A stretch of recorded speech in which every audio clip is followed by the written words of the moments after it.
Hey, what's going on? Welcome back to Dad's Reacts, and today I have a Christopher Titus reaction video for you, and this is on school safety. And I'm not gonna lie, I have absolutely no idea who this man is. I've never heard of him.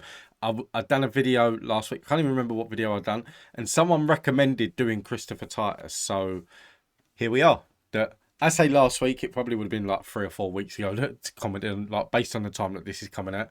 So yeah, it would have been a while ago. And I always say on my videos that if there is any comedians that I've not done that you want me to react to, or any specific videos that of comedians that you might want me to react to that I haven't done on the channel yet, then I'm always interested. I always want to watch new comedians and like see what the world has to offer, because like for me, I love watching stand up, but like it's very hard for me to find comedians that I like and want to watch all the time. Like I've said it before that like Lee Evans is my favourite. There's been some on the channel that I found like Joe Coy, Dave Allen, and George Carlin. Like there's been different comedians I found.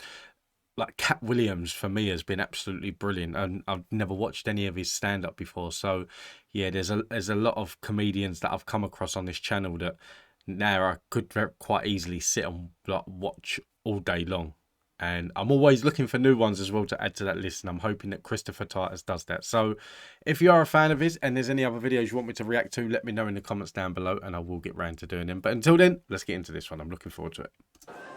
So my kids go to this little Christian school in Burbank, and it's a nice little school. You know, it's not even that big a deal. Built in the '50s, they keep updating it. And before Newtown, they used to open this big giant gate, and you'd send your kids in. I love you too, Daddy. Then Newtown happened, and the school went crazy with security. Well, actually, they went to Home Depot with security. I'm not making this up. Right after Newtown, they went to Home Depot, and they bought 10 of these 8-foot-long, 6-foot-high galvanized aluminum gates that aren't really Israeli security approved. They're the kind of gates you buy if your Labradoodle is pithy. And they set them up around all the entrances, but they didn't bolt them to anything.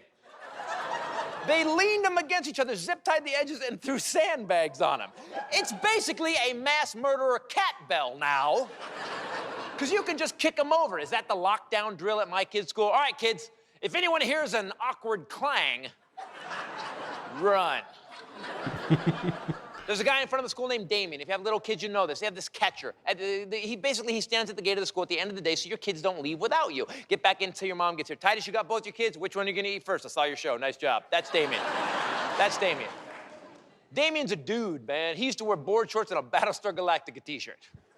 Then Newtown happened, and Damien will no longer suffice. Actually, Damien's clothing will no longer suffice. Now, after Newtown, same guy, no training, but now he has to wear dark blue Dickies uniform pants, which I hear scare the hell out of mass murderers. Oh, do they hate Navy? A white buttoned-up collared shirt with a security patch that I pray is bulletproof because they didn't give Damien a gun. We now have a well-uniformed victim in front of the school. They used to let all the parents go everywhere. Before Newtown, we'd go anywhere. You can go to the basketball courts, you could go walk to the track, you could go to the volleyball courts, whatever you wanted to do. You could do it free. And in fact, had someone come in like they did at Newtown in the morning, some parents would have been there. We could have grabbed a couple kids, we could have run, and they wouldn't have killed everybody. Then Newtown happened, and they closed all the gates up, and that big 20-foot gate shut. And now they forced us all through this little 4-foot wide gate, down a 60-foot cattle trough thing. Then we got to make a hard right and stand up against a fence in a 40 by 40-foot square that I call the kill zone. I went to the principal, I go, did you guys hire a mass murderer consultant to come in? She did not laugh at all. Not even a chuckle. But that's what it feels like. They had some guy come out, you guys want to kill more people faster. Well, I was involved in Columbine. Let's do this, okay. First of all, do you see these gates? Do not bolt them down. Do you know how hard it is to climb a fence when you're holding an automatic weapon? Freaking impossible, am I right? This guy in front of the school, Damien, whatever his name is, put him in a uniform, paint a target on him. Either way, we're gonna kill him first. Now, all these parents just running willy-nilly, you know, I don't use that word loosely. We're gonna have to use 1 bullet per parent. That's just a waste of ammo. Here's what I want you to do. Bunch them together so we can just spray a bunch of them at one time. And have them do that for about 60 feet. And then the stragglers, have them stand up against a fence in a square like Jews waiting for a boxcar. Is that okay?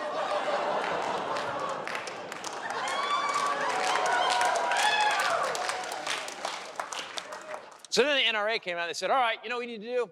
We need to have armed guards at the school. Good idea. More adults with weapons near the children. Perfect. Yeah, because security guards are always so well balanced, aren't they? I was almost a cop, almost a cop. I was almost a cop. God damn, I was almost a cop.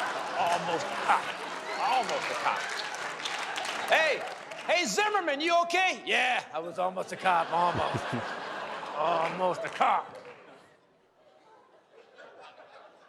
They said, all right, that's kind of expensive. Too many guards at the school. I know what we'll do. They actually came out and said a news story. We need to arm the teachers. Yeah, that's a bad idea.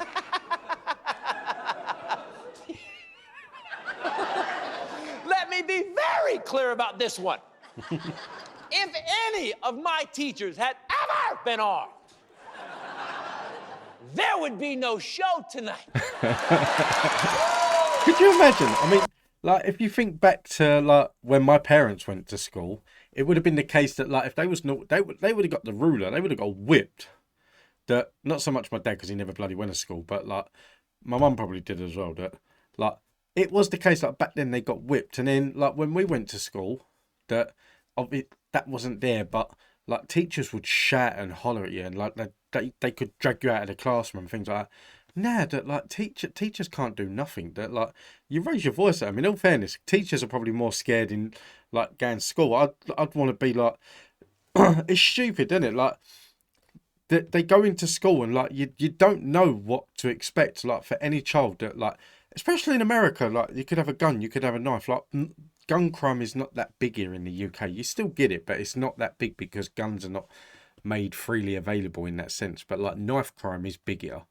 But like being like even down to me like sending my daughter into school, like I fear for my daughter, not so much now in primary school, but like going to secondary school and things like that. I fear for my daughter. I'd probably still be doing it. That like when she's in university, it's like I can take you to school and pick you up, and yeah, it's just a messed up world now. Like you hear so much, and like the reality is that like it's a very low percentage that anything like that would ever happen to anyone close to you, but it's still not a chance that you'd want to take. But yeah, it's scary. I mean, even like for the US, I can't even imagine that. I recently started working with an American that he's young, he's like early 20s, but I was talking to him about like the drills that they have to go through in the schools, like in America, just in case there is a shooting and things like that. And it's absolutely crazy to think that like kids from a young age have to be taught this and have to go through all of this and things like that. That like they're gonna go to school fearing for their life regardless, because like. That's like saying that, like, if you go in there saying that, like, there could be a suicide bomber in this school, like, at any time. That, like, you think to yourself that, like, how in the hell am I going to, like, defend myself to that? Like, if someone pulls a gun out and starts shooting, what drill? Like, you're not going to sit there and think that, like, oh, we went through this, we had a drill, and think that you're gonna shit yourself and you're just going to want to leave. And I'm rambling on. Sorry. Are you serious?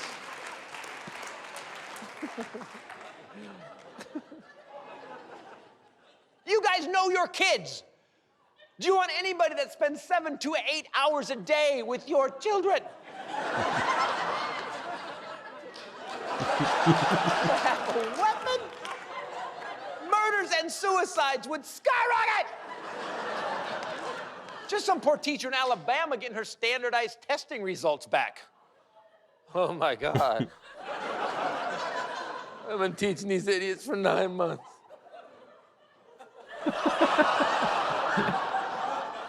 That one was okay to laugh at, wasn't it? That one was okay. Okay, so here's the thing that with this one, that I find him funny, but at the same time, this one wasn't for me because I like watching comedians that I can relate to, that get me thinking and like things like that. That and obviously, in it being from the UK, that we don't have this issue in the schools that you have in the US.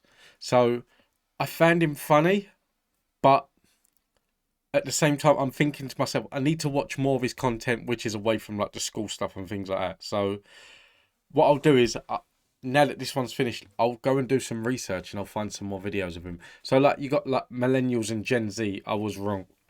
Like as a video there, like that might be something that, because a lot of that what's happening is happening in the UK and everything as well. So I might be able to relate a lot more to that. So, like I said, I'm not fobbing him off. That he was funny, that he got me laughing and things like that. Not talking as much as I usually do through comedies, which you might be happy with, in all fairness. But yeah, I know what I like in terms of comedians, and I think that he has the potential to be that. But this may have been the wrong first choice in that sense. So he's funny, and I'm looking forward to doing more. And if you're a fan of Christopher, then let me know in the comments down below. And also give me any other suggestions of any other shows that he has, and I will get round to doing them. But until then, thank you for watching. Take it easy. Have a nice day. Stay safe. Be kind. And I will see you in the next one.